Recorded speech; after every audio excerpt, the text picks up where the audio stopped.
Pendant ce temps, à Veracruz,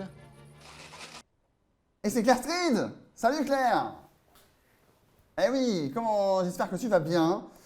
Mais Euh, écoute, je, oui, je te l'avais dit hier soir que j'allais penser à toi. oui, mais alors par contre, j'ai pas eu de son moi quand tu l'as passé. Je sais pas si tu l'as eu toi de ton côté, moi j'ai pas eu de son, mais bon, on Si, verra si, ça, c'est si, pas si, grave. si, si, moi j'avais pendant ce temps-là à Veracruz. Et que se passe-t-il à Super. Veracruz, à part une scène de restaurant où il se passe rien, en Eh fait? ben écoute, il se passe des choses avec des animaux, figure-toi, aujourd'hui pour Oula! Veracruz. Aujourd'hui, ouais, je me suis dit que j'allais vous parler de bestioles à poil et je parle bien des animaux, hein, pas des hommes, pardon, Ah excusez-moi, oui! non, il Et fallait même bien des que je la fasse. Portugais, si vous regardez. Ça, moi, j'aurais jamais osé, Benjamin. Franchement, j'aurais Bon, jamais osé. on est entre nous, je veux dire. Alors, écoute, j'ai trouvé des infos super intéressantes par rapport à nos amis les animaux, en lien avec l'autre chose qui n'est pas un animal, qu'on appelle le Covid-19 et qui a quand même des répercussions très intéressantes. Est-ce que tu sais qu'en Thaïlande, nous avons 78 éléphants qui ont été libérés de leur servitude grâce au Covid? Est-ce que tu peux imaginer pourquoi et comment? Hmm, Ils ont une utilité quelque part à quelque chose? Non. Ouais, Thaïlande, éléphants, servitude. Ah, les touristes!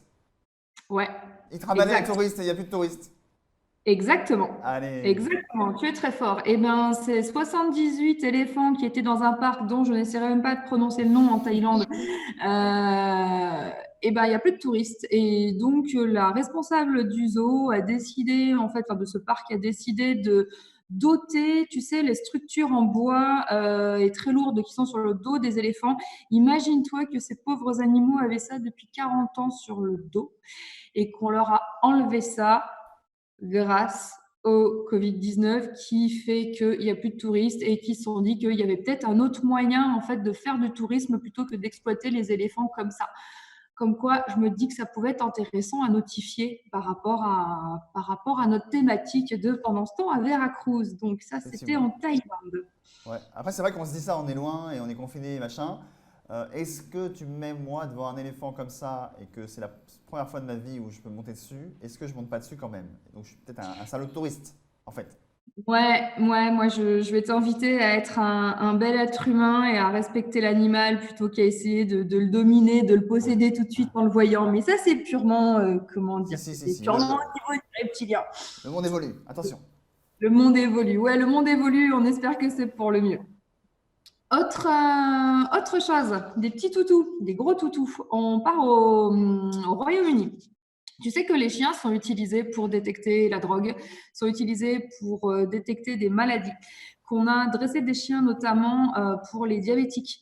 Je ne sais pas si tu as vu déjà des reportages là-dessus. Il y a des chiens qui arrivent à sentir en fait le taux d'insuline, à le palper.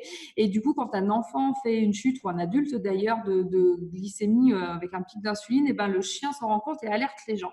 Et ben, figure-toi que en partant sur ce même principe, parce qu'on sait que des chiens reniflent les cancers, qui reniflent la maladie de Parkinson, etc. Et ben, il y a une nana qui s'appelle Claire, forcément, fallait que je la cite, Claire Guest, qui a fondé un organisme en Grande-Bretagne, pardon, pour dresser des chiens à renifler quoi, à ton avis? Le virus? Le coronavirus. Allez.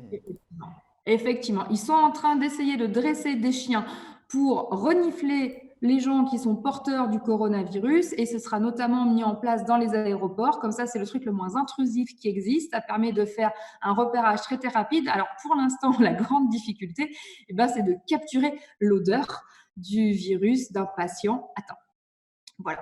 Ça, c'est pour l'instant, ils sont en train de faire pas mal de tests par rapport à tout ça, mais j'ai trouvé ça génial. Le fait de dresser des chiens qui, eux, ne risquent absolument rien par rapport au coronavirus, à aller les faire renifler les gens et à justement détecter les personnes qui sont porteuses du coronavirus. Donc, je trouvais ça vraiment, vraiment intéressant à vous partager aujourd'hui. Et puis, vous n'êtes pas sans savoir que les animaux, c'est quand même hyper bon pour notre santé. Alors, je dis pas en les mangeant, bien évidemment. Ça, c'est la blague sur le pangolin, je vais éviter de la Ah, faire. ça, Mais- tu as osé, c'est beau. Tu te libères, hein, c'est- c'est pas mal, c'est pas mal. Non, les animaux, c'est bon pour l'esprit, le développement de l'humain et aussi pour sa santé en tant que tel. Pourquoi? Parce qu'un animal, d'abord, ça renforce ton immunité. Vu que ça t'amène plein de trucs de l'extérieur, l'animal va renforcer ton immunité. Quand on a des enfants, en fait, il faut savoir qu'avoir un animal de compagnie, ça favorise le développement psychologique de l'enfant et c'est aussi une grande aide et un grand soutien. Je ne sais pas vous, mais moi, quand j'étais ado, ma meilleure amie, c'était mon chat, en fait. Voilà, c'était très pratique, c'était la seule qui se rendait compte quand j'allais pas bien, c'était parfait. Tu as eu des animaux, toi? Non, j'ai pas eu d'animaux et par contre, je valorise le fait d'en avoir un maintenant. Voilà. Je n'en voulais pas et la démocratie jouant, je me suis retrouvé minoritaire. Nous avons un chat. C'est vrai qu'un chat, c'est doux. Et nous, on a un chat, apparemment, le vétérinaire nous a dit, dans les très, très, très gentils. Tu vois. C'est vrai? Ah oui, Super. une crème. Tu verras, un jour tu viendras, tu verras. Écoute, j'enverrai la mienne en stage chez la tienne, histoire qu'elles arrivent à comprendre un peu comment ça fonctionne. Moi, j'ai plutôt une sorte de mini dictateur à la maison, mais bon, on fait avec. Il faut savoir aussi que tu as de la chance d'avoir un chat très, très gentil, parce que j'imagine que tu peux lui faire beaucoup de câlins, etc. Voilà. Le fait de caresser un animal, un chat, un chien, n'importe quoi, un lapin, eh ben, ça ralentit notre rythme cardiaque, ça nous apporte énormément de bien, de calme et de relaxation. Bien évidemment, l'animal, ça crée du lien social, hein, comme à chaque fois qu'on a un truc comme les autres, ça fédère. Pour ceux qui ont un chien ou un truc à sortir, eh ben, ça fait faire du sport. Et puis, il faut savoir aussi qu'avoir un animal, eh ben, ça aide à guérir et ça prolonge l'espérance de vie. Alors, pour tous ceux, et là, je vais me permettre de le dire, tous ceux qui se sont dit, oh là là, mon Dieu, je vais choper le coronavirus à cause de mon chien et qui les ont abandonnés parce qu'on a eu une vague comme ça dans les premiers jours de la crise, je vais rester polie, mais je veux dire, gardez vos animaux, gardez-les près de vous, ça fait du bien, ça nous permet de se sentir mieux au quotidien, ça nous permet de vivre plus longtemps et de renforcer notre immunité, donc faites-leur des gros câlins et vous vous sentirez mieux. Voilà, et ça marche pour les éléphants aussi, mais ça prend plus de place dans le salon. Voilà. Même si des fois ils sont au milieu de la pièce, on ne les voit pas, ces fameux éléphants. Mais c'est pas les mêmes. Exactement. C'est pas les mêmes. C'est ça. Effectivement. Merci Claire pour toutes Avec plaisir. tes chroniques très animales aujourd'hui, en tout cas. Voilà, aujourd'hui j'étais animal. Ouais. Mais demain on se retrouve aussi pour une autre sorte d'animaux, enfin des autres sortes d'animaux. Je crois, un Voilà. truquinage, c'est comme ça. Coquinage. Voilà, on en parlera. Très bien. On Merci. parlera. Ciao. Bonne fin de journée, bonne suite de journée. À une prochaine.